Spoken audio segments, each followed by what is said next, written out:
이재철 목사님이 했던 말 중에 현존하는 미래, 미래에 언젠가 소망이 있는 존재가 아니라 이미 지금부터 미래이고 이미 지금부터 소망이고, 그래 내가 이걸 왜 하냐, 내가 이거 하는 목적이 단순히 사람들을 잘 보이려고 인기 끌려고 하는 게 아니니까.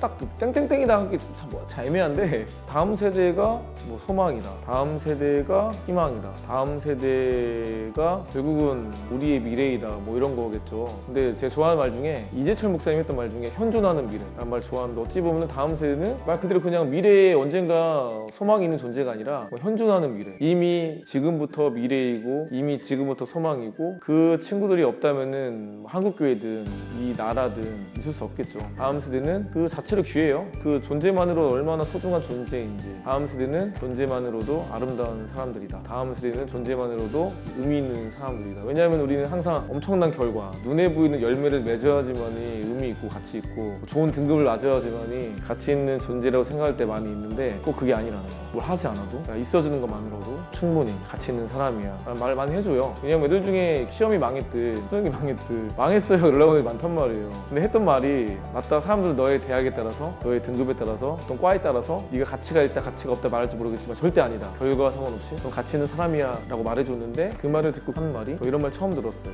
라는 말이 좀 마음이 아팠어요. 처음 들어볼 말은 절대 아닌데, 우리 항상 말하는 말이죠. 당신 사랑받기 위해 아주머니는 축복합니다. 충분히 너 소중하다는 말 말해주지만 이런 말 처음 들었다는 말이 이렇게 좀 와닿았어요. 우리가 항상 하는 말이지만 누군가를 대할 때 네가 뭔가 하면, 뭔가 되면, 어떤 결과물을 내면 너 가치 있는 사람이고, 그게 아니면 가치 없는 사람인 것처럼 돼 있던 것이 아닌가. 그래서 너는 존재만으로 뭘 하지 않아도 충분히 가치 있는 사람이다라는 거를 말해주고 싶고, 그런 마음으로 만나고 있습니다. 기본적으로 삶에 대한 어떤 기대감이 있어요. 악한 사람도 있겠지만 소망이다. 하나님께서 그 한 명 한 명에 놀라운 계획이 있다. 난 모르지만 하나님께서는 그 영혼들을 인도하시면서 아름다운 열매들을, 아름다운 사람들로 만들어 가실 거라는 기대감이 있죠.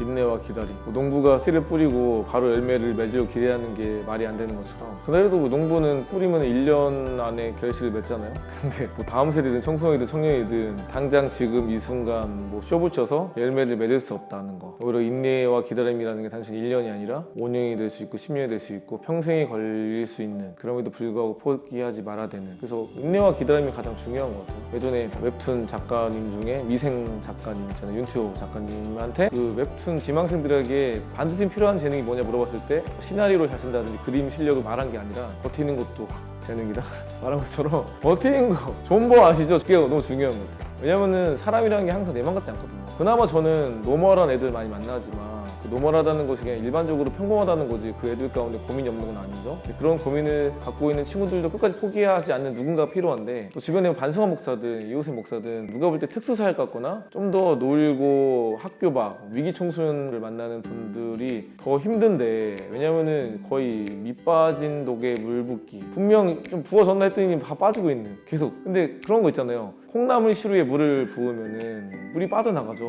근데 물을 준 게 과연 이 콩나물한테 영향을 줬을까? 근데 결국은 물은 다 빠졌지만 콩나물이 자라는 것처럼 포기하지 않았을 때 언젠가는 열매 맺게 하시는 그분의 손길이 있다고 생각해요. 그래서 인내, 버팀, 존버가 중요하다고 생각합니다.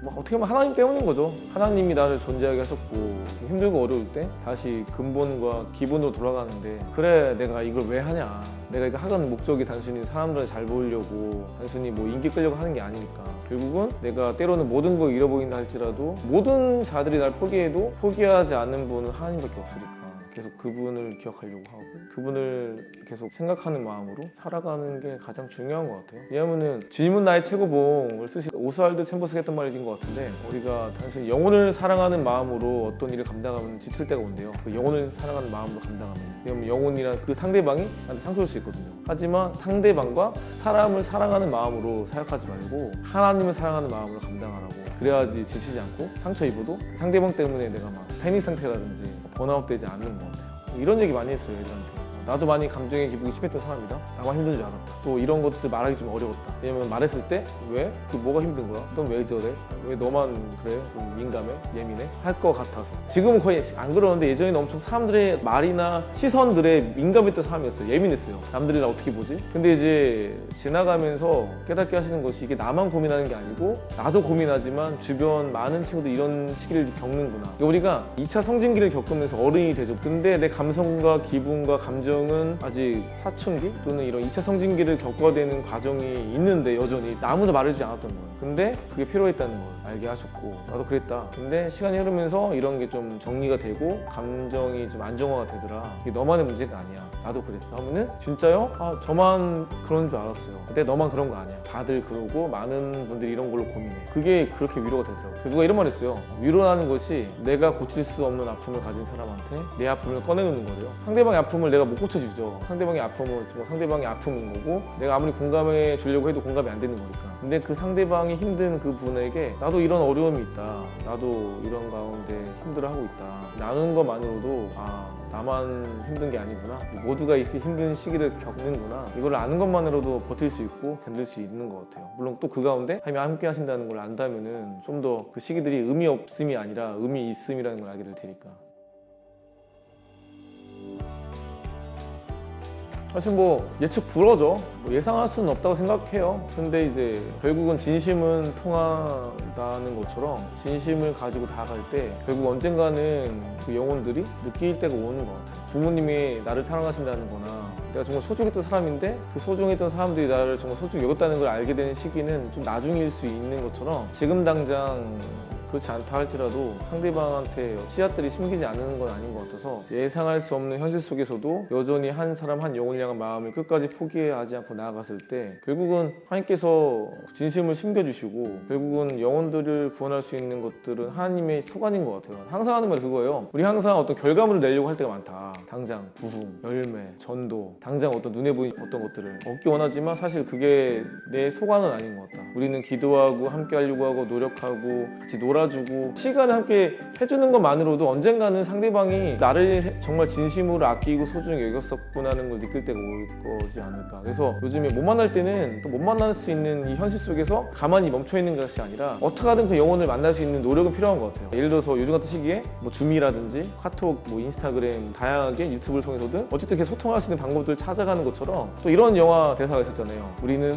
언제나 항상 답을 찾아간다. 항상 그랬듯이 우리는 답을 찾아갈 것이다 말하는 것처럼 답을 모르지만 답을 찾아가려고 하는 거는 결국은 진심이 있을 때 가능한 것 같아요. 이런 말이 있어요. 제가 좋아하는 말 중에 사람이 하고자 하면 방법을 찾고 하지 않고자 하면 변명을 찾는다. 그러니까 사람이 정말 하고자 하는 어떤 그런 갈망과 또 진심이 있다면은 어떻게 하든 방법을 찾아가는 것 같아요. 우리가 항상 방법을 알아서 답을 알아서 가는 건 아니잖아요. 모르지만 진심이 있기 때문에 꼭 해야 되겠다는 그 마음이 있으면은 답을 찾아가는 것 같고 하기 싫으면은 어떻게 하든 아 이래서 안 돼 저래서 안 돼 말하는 것처럼 결국은 내가 지금 이런 시기 가운데 변명만을 찾는 것인가 아니면 정말 내가 방법을 찾는 인생을 살고 있는가 점검하면서 어떻게 하든 한 영혼을 향한 마음을 갖고 다양하게 시도하다 보면은 하나님께서 하시겠죠. 그런 믿음으로 오늘을 살아가는 게 중요한 것 같습니다.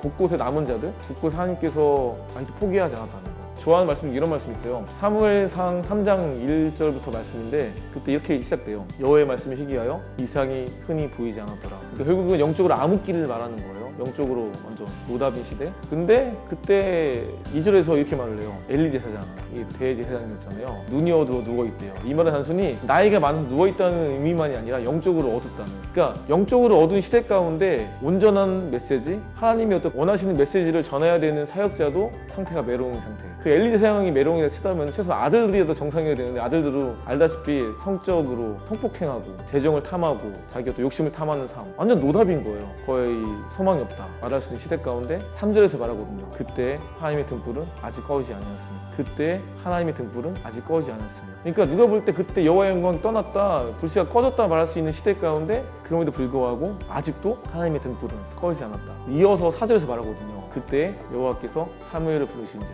사무엘이 대답하되 내가 여기 있나이다. 그러니까 영광이 떠났고 등불이 꺼진 것 같은 시대 가운데 하나님께서는 꺼지지 않게 하시고 오히려 저는 기대하지 않았던 사무엘을 통해서 또 소수를 통해서 그 시대를 여전히 포기하지 않았다는 걸 보이게 하시는 것처럼 그런 역사들을 보게 하시는 게 저한테는 큰 것 같고 그게 또 저를 부끄럽게 만들고 그래 내가 더 잘 살아야 되는데 여전히 열심히 사는 것 같지만 더 깨어있고 더 주님 앞에서 몸부림쳐야 되는데 라는 마음을 갖게 하고